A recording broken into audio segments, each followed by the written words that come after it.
அனைவருக்கும் இனிய காலை வணக்கம். இன்று ஜூலை மாதம் 19ஆம் தேதி 2025 சனிக்கிழமை.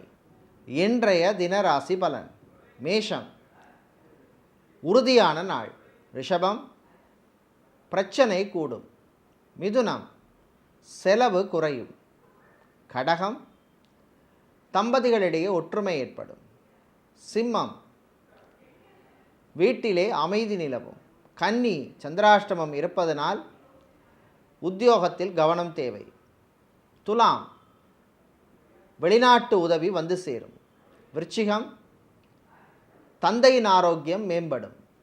தனுசு, வீடு இடம் நிலம் சம்பந்தப்பட்ட விஷயங்கள் நல்லபடியாக நடக்கும். மகரம், உத்தியோகத்திலே உயர்வு உண்டு. கும்பம், சிறிய லாபம் வியாபாரத்தில் கிடைக்கும். மீனம், வாழ்க்கையில் முன்னேற்றம் உண்டு.